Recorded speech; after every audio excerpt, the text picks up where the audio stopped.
이제 근로자의 소득이죠. 근로자의 소득. 회사에서 받은 돈.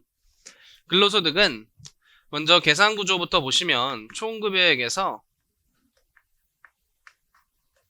이제 총 수익 금액에 약간 대응되는 표현, 총급여액에서 근로소득을 얻는데 필요형비가 굳이 들어가지 않잖아요. 굳이 따지자면 출퇴근 비용 정도 있는데 되게 미미하잖아요. 그래서 법에서 일정한 필요형비라고 해당될 수 있는 근로소득공제를 그냥 빼줘요.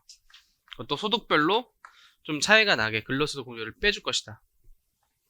그래서 이따 뒤에서 표를 볼 텐데 어차피 시험장에서 주어지기 때문에 외우실 필요는 없고, 총급여액에서 근로소득공제를 차감하면 근로소득 금액이 될 거예요.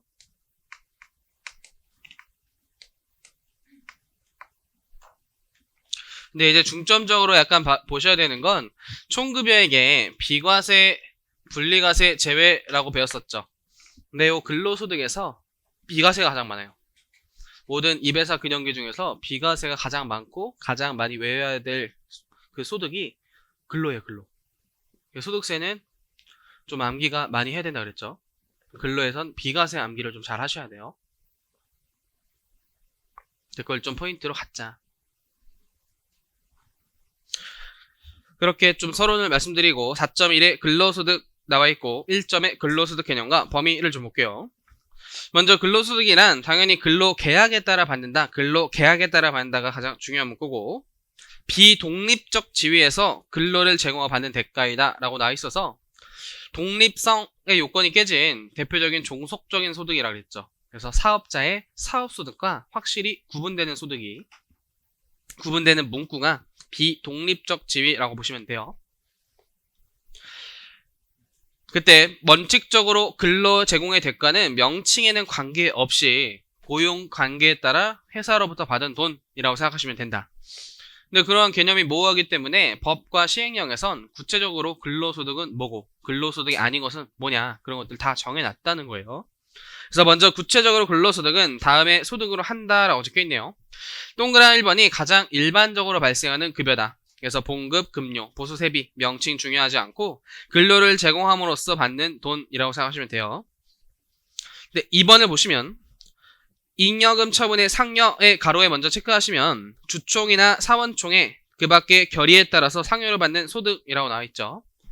그래서 매달 결산할 때 우리 회사의 실적 중에 일정 부분을 임직원한테 잘했다, 보너스로 주겠다, 그게 잉여금 처분의 상여라고 보시면 되고, 그 아래쪽에 법인세법에 따라 상여로 처분된 금액은 줄여서 인정상여라고 표현한 것이고, 법인의 세무조정할 때 사회 유출된 것이 분명한데 그 금액을 임직원들이 가져갔다, 그때 소득 처분이 상여인 것이고, 그건 인정상여를 구성해서 그 임직원의 근로소득이 된다라고 했었죠.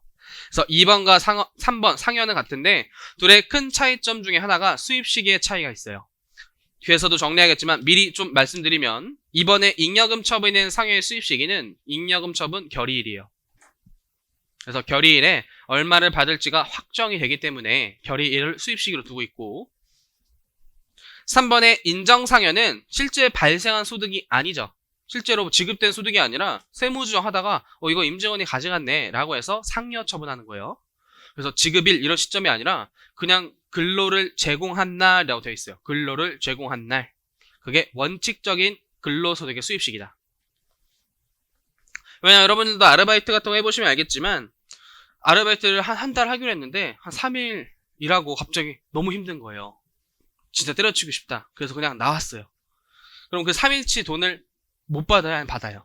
받죠. 그래도 3일치 일은 받아요. 그냥 근로를 제공했으면 내가 받을 권리가 생기는 거예요. 그래서 근로를 제공한 날. 근데 그때 이제 사업주가 맘먹고 짜증나면은 막 10원짜리로 막 20만원 주고 막 그러는 거잖아요. 10원짜리를 막 주고. 어쨌든 근로를 제공한 날.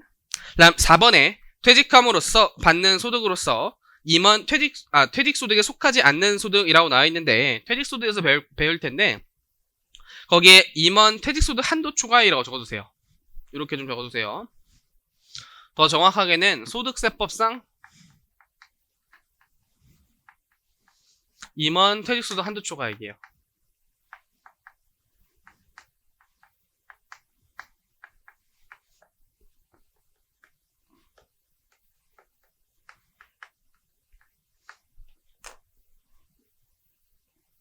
소득세법상 임원, 퇴직소득, 한도초과액. 그래서 원래 퇴직소득에 대해서는 법인 단계에서 1차 제재가 들어가요. 임원에 대한 한도초과액을 송금 불산입하고 있죠. 그때 한도 원칙은 정관 또는 정관 내 위임한 퇴직 지급 규정이에요. 근데 실무에서는 정관 내 규정에 다 있다예요. 근데 이제 문제에서는 정관 내 규정이 없다라고 나와야지만 좀 더 복잡한 상식이 완성되죠. 그래서 정관 내 규정이 없으면 법인세법상 시행령 한도인 퇴직 직전 1년간 총급여 곱하기 10% 곱하기 근속연수. 그때 근속연수 주의할 게 1개월 미만 절사 이렇게 외웠었죠.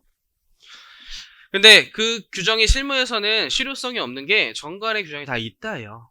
그래서 정관의 임원 한도를 크게 두면 사실상 제재를 하기가 좀 어렵다고.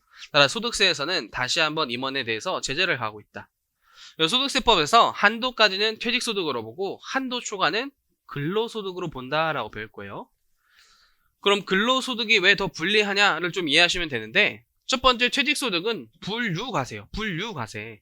이배사 근영계에 포함되지 않고 별도로 분류되기 때문에 낮은 세율 받겠죠. 낮은 세율 받아요.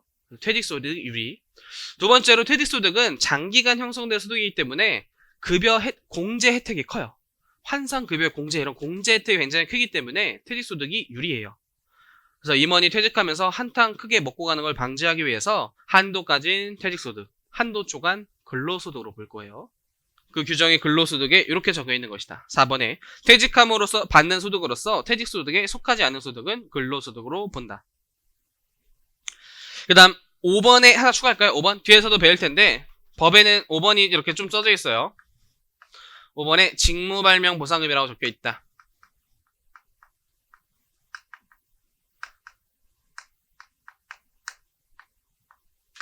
직무발명 보상금.